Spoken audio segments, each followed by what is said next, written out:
بسم اللہ ومحمد اللہ ومصلی ومسلم اما بعد فاعوذ باللہ من الشیطان الرجیم بسم اللہ الرحمن الرحیم لن تنالوا البر حتى تنفقوا مما تحبون صدق اللہ العظیم۔ آج چوتھے پارے کا خلاصہ بیان کیا جائے گا۔ چوتھے پارے کے شروع میں ارشاد فرمایا کہ اللہ تعالیٰ کے راستے میں اپنی محبوب اور پسندیدہ چیز خرچ کیا کرو۔ اس سے آگے اللہ تعالیٰ نے بیت اللہ کی خصوصیت کو بیان کیا، ان اول بیت وضع للناس للذی ببکۃ مبارکا وہدی للعالمین۔ بیت اللہ کی خصوصیات اور فضیلت کو بیان فرمایا کہ زمین پر سب سے پہلے عبادت گاہ کعبۃ اللہ ہے۔ اس میں اہم نشانیاں ہیں جن میں مقام ابراہیم، وہ پتھر جس پر حضرت ابراہیم علیہ السلام کھڑے ہو کر بیت اللہ کی تعمیر کرتے تھے، زمزم کا کنواں ہے۔ زمزم وہ پانی ہے جو حضرت ہاجرہ کے بیٹے حضرت اسماعیل علیہ السلام کی وجہ سے نکلا تھا، اور حتیم شامل ہے۔ جو شخص حرم میں داخل ہو جائے اسے امن مل جاتا ہے۔ آگے اللہ تعالیٰ نے حج کی فرضیت کو بیان کیا، وَلِلَّهِ عَلَى النَّاسِ حَجُّ الْبَيْتِ مَنِ اسْتَطَاعَ إِلَيْهِ سَبِيلًا۔ جو شخص سفر وغیرہ کے اخراجات برداشت کر سکتا ہو، پیچھے اہل خانہ کے گزر بسر کا انتظام بھی ہو اور وہاں قیام کا خرچہ بھی ہو، اگر عورت ہو تو محرم بھی اس کے ساتھ ہو، تو ایسے شخص پر حج فرض ہو جاتا ہے۔ فریضہ حج ادا کرنے میں کوتاہی نہیں کرنی چاہیے۔ آگے اللہ تعالیٰ نے فرمایا، یوم تبیض وجوہ وتسود وجوہ۔ قیامت کے دن اہل سنہ والجماع کے چہرے سفید ہوں گے اور اہل بدعت کے چہرے سیاہ ہوں گے۔ پھر آگے اللہ تعالیٰ نے امت محمدیہ کی فضیلت کو بیان کیا، کنتم خیر امت اخرجت للناس تأمرون بالمعروف وتنہون عن المنکر وتؤمنون باللہ۔ اس کی خصوصیت یہ ہے کہ اللہ تعالیٰ پر ایمان لاتے ہیں، امر بالمعروف کرتے ہیں اور نہی عن المنکر بھی کرتے ہیں۔ امر بالمعروف اور نہی عن المنکر کا بہت اہتمام کرنا چاہیے۔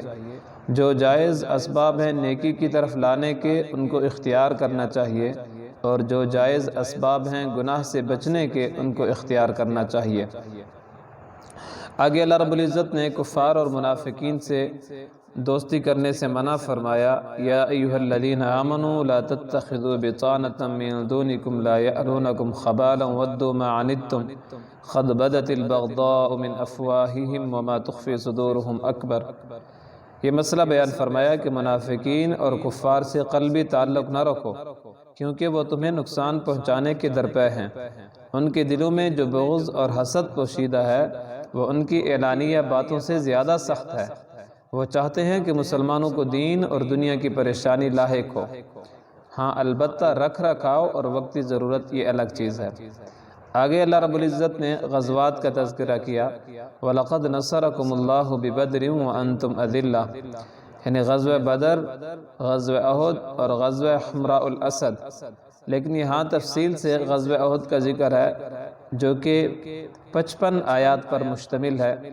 اسلام کی سب سے پہلی جنگ جس نے حق اور باطل کا فیصلہ کیا وہ جنگ بدر ہے، جس میں مشرکین مکہ کو شکست ہوئی۔ انہوں نے اس کا انتقام لینے کے لیے خوب تیاری کی۔ 3 ہجری میں مدینہ منورہ پر چڑھائی کی۔ اولاً مسلمانوں کو فتح ہوئی، لیکن پھر مسلمانوں کی اجتہادی خطا، یعنی جبل الرماح پر جو 50 افراد کا دستہ متعین تھا وہ اپنی ذمہ داری چھوڑ کر مال غنیمت جمع کرنے میں مصروف ہو گیا تھا۔ اس کی وجہ سے یہ فتح شکست میں تبدیل ہو گئی، جس سے 70 صحابہ کرام شہید ہوئے۔ نبی اکرم صلی اللہ علیہ وسلم کے چچا سید الشہداء حضرت حمزہ رضی اللہ تعالیٰ عنہ بھی شہداء میں شامل تھے۔ ان غزوات کے ذکر کرنے کا بنیادی مقصد یہ ہے کہ اسلام جہاد ہی سے غالب آتا ہے۔ آگے اللہ تعالیٰ نے ذکر کرنے والوں کا تذکرہ کیا، الذین یذکرون اللہ قیاما وقعودا وعلی جنوبہم۔ دلائل قدرت کا ذکر کرتے ہوئے ذاکرین کی شان بیان کی ہے کہ وہ اٹھتے بیٹھتے لیٹے ہوئے ہر حال میں اللہ تعالیٰ کا ذکر کرتے رہتے ہیں۔ پھر اہل ایمان کا تذکرہ کرتے ہوئے اللہ تعالیٰ نے فرمایا، یا ایھا الذین آمنوا اصبروا وصابروا ورابطوا واتقوا اللہ لعلکم تفلحون۔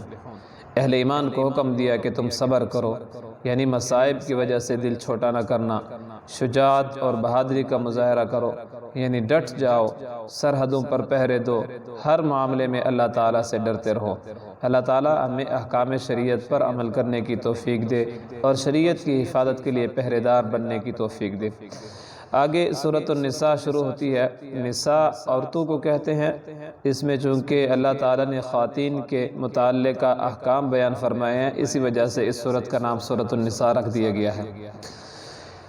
حیران کن بات یہ ہے کہ پورے قرآن میں اللہ تعالیٰ نے سورۃ الرجال یعنی مردوں کے نام سے کوئی سورت نازل نہیں فرمائی، البتہ عورتوں کے نام سے سورت نازل فرمائی ہے۔ خواتین کو کس قدر عظمت دی ہے۔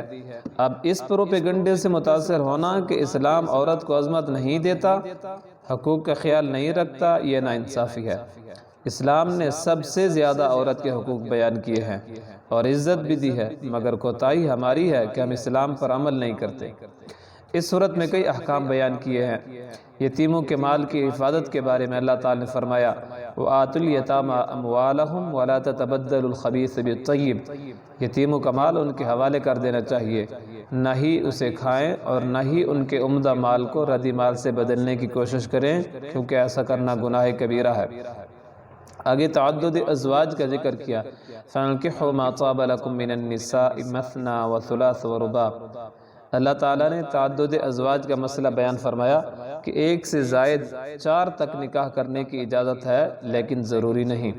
اگر کسی شخص کے پاس طاقت و ہمت ہو، اسباب ہوں، عدل کرتا ہو تو ذہن نشین فرما لیں کہ ایک سے زائد شادیاں کرنے والا افضل ہے، لیکن اگر حقوق ادا نہ کر سکتا ہو تو اس پر مواخذہ بھی سخت ہے۔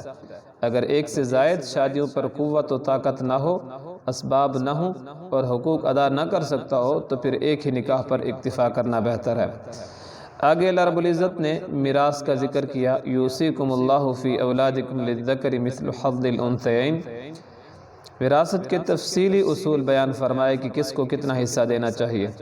جہاں مردوں کے لیے میراث کے حصوں کا بیان کیا، وہاں عورتوں اور بچوں کو وراثت کا حقدار قرار دیتے ہوئے ان کے لیے بھی اللہ تعالیٰ نے حصے بیان کیے اور یہ بتایا کہ عورتوں کو حصہ دینا ان پر کسی کا احسان نہیں بلکہ ان کا حق اور اللہ تعالیٰ کی طرف سے مقرر کردہ فریضہ ہے۔ آخر میں اس سپارے کے آخر میں اللہ تعالیٰ نے محرمات کا بیان کیا، حرمت علیکم امہاتکم و بناتکم و اخواتکم۔ محرمات کو بیان فرمایا، یعنی کس سے نکاح کرنا جائز ہے، کس سے ناجائز ہے۔ یہ بات ذہن نشین فرما لیں کہ نکاح حرام ہونے کے بنیادی طور پر 3 اسباب ہیں۔